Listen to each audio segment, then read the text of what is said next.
There is a pattern that shows up in almost every organization that tries to move AI forward seriously. They run a pilot. It works. Everyone is impressed. Then they try to scale it, and 6 months later, very little has actually changed. The pilot sits in a corner. The momentum fades, and the people who were excited in the beginning quietly move on to other priorities. This is not a technology problem. I want to be clear about that from the start. The technology worked. The pilot proved it. What failed was everything that came after, and specifically one thing. Nobody owned it. What you're watching right now is an AI clone, a digital version of me, Ronald. It's built with HeyGen, and it's intentional. AI is part of how I work every day, not as a novelty, but as a practical operating layer. Using an AI clone to run this channel is consistent with that. I run a company called Datawonder. We build AI automation and voice agent solutions for real businesses, insurance companies, accounting firms, and medical clinics, organizations where efficiency has direct financial consequences. What I see on the inside of those organizations is what this channel is about. Not theory, not trends, what actually happens. If you're trying to understand AI from a business perspective, not tutorials, not hype, and you want calm, grounded analysis, consider subscribing. That's what this channel is built for. Now back to ownership, because it's worth understanding precisely why the absence of it destroys AI strategy, even when everything else is in place. When a company decides to invest in AI, the decision usually comes from leadership. Someone read something, attended a conference, or watched a competitor move. The mandate comes down. We are doing AI now. And then the work gets distributed. IT is asked to evaluate tools. Operations is asked to identify use cases. A vendor is brought in. A project manager is assigned. And if the company is large enough, maybe a small internal team gets formed with a name like AI Center of Excellence, which sounds serious, but often means a group of people who have authority over nothing. This is where the failure is already beginning, even though nothing has gone wrong yet. The question of who is actually responsible, not who is involved, but who is accountable when things don't work, is almost never answered clearly. And in regulated industries, where I spend most of my time, this ambiguity is particularly expensive. Think about what that means in practice.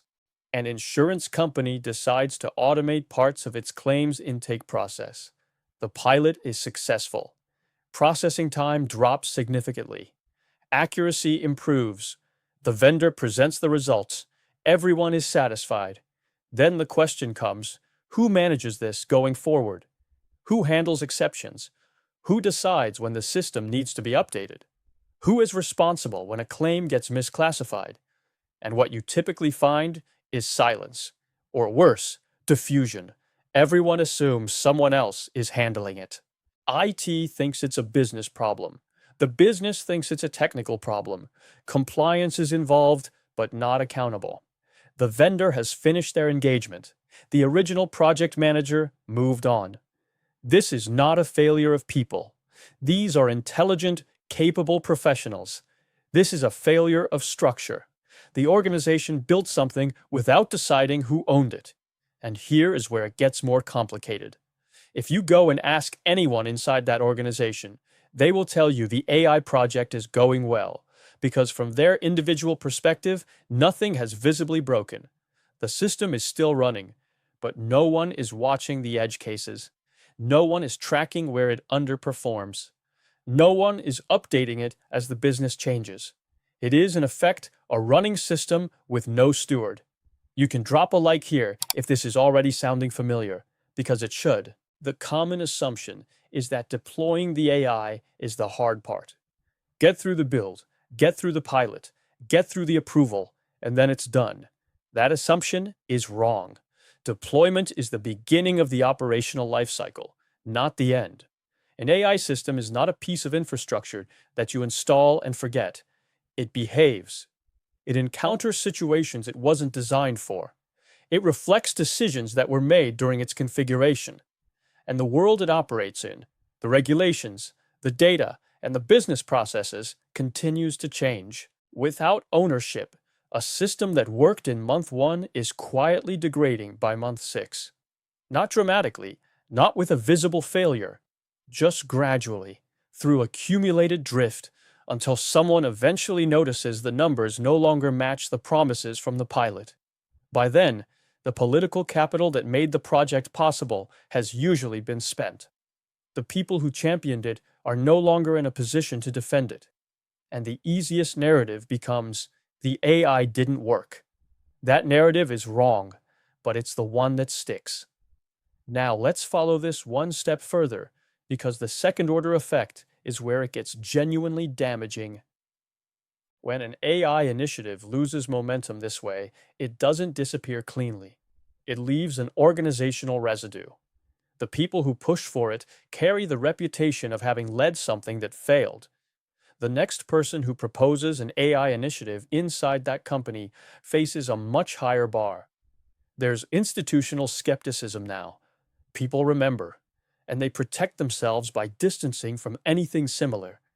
So the failure of one AI project, caused by a governance gap, not a technical flaw, raises the cost of every future AI initiative in that organization, not just financially, politically. This is why ownership is not a soft organizational concern. It's a hard, strategic variable, and it's almost universally undervalued at the decision-making level. What does actual ownership look like in a well-run deployment? It starts before the build, before the vendor is selected, before the use case is finalized. The organization identifies by name, not by role, who will be accountable for this system once it is live. That person has authority over the scope, the exceptions, the update cycle, and the escalation path. They are not the person who manages the vendor relationship, not the project sponsor, not the IT lead.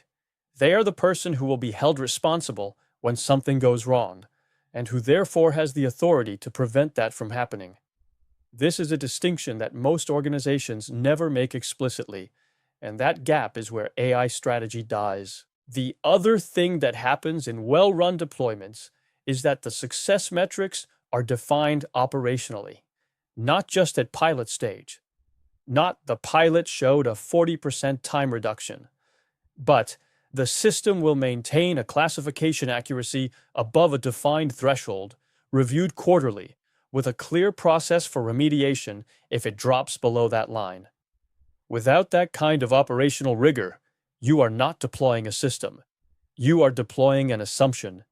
And assumptions, in high-volume, high-stakes environments like claims processing, billing, or patient communication, have consequences that are very concrete and very traceable back to the original decision.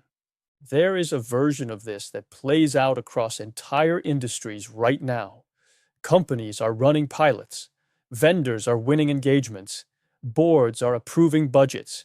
And then the handoff happens, from the project phase to the operational phase, and almost nothing is in place to manage what comes next.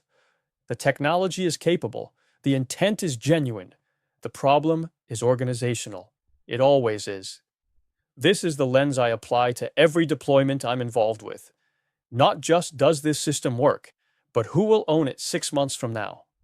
Who is the person who will get the call when something unexpected happens? Who has the authority and the accountability to make decisions about it? If that question doesn't have a clear answer before the build starts, the build is premature. That's the honest version of what most AI strategy conversations are missing. Not a better tool, not a bigger budget.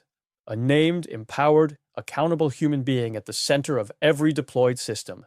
I'd be curious where you are in this, whether you're inside an organization trying to make this work or advising one.